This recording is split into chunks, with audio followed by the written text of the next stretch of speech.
আজকের ত্রিপুরা, সত্যের পথে মানুষের কণ্ঠস্বর।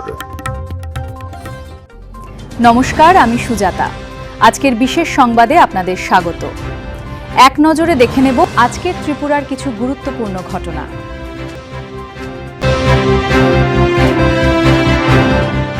হেপাটাইটিস প্রতিরোধের লক্ষ্যে ত্রিপুরার খোয়াই জেলার বাচাই বাড়ি অঙ্গনওয়াড়ি কেন্দ্রে একটি বিশেষ স্বাস্থ্য ও সচেতনতা শিবিরের উদ্যোগ নেওয়া হয়।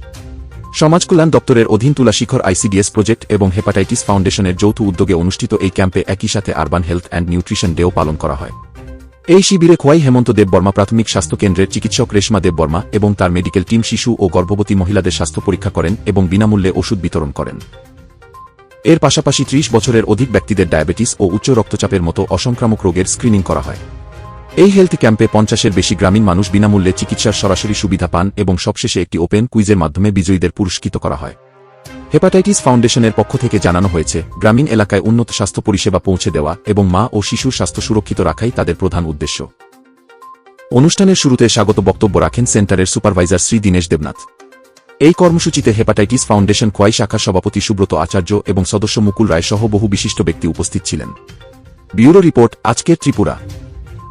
আমরা এই অনুষ্ঠানটি সুন্দরভাবে করতে পেরেছি, তাই আমি আমার পক্ষ থেকে হেপাটাইটিস ফাউন্ডেশন অফ খোয়াই ব্রাঞ্চের পক্ষ থেকে সকলকে ধন্যবাদ জানাই।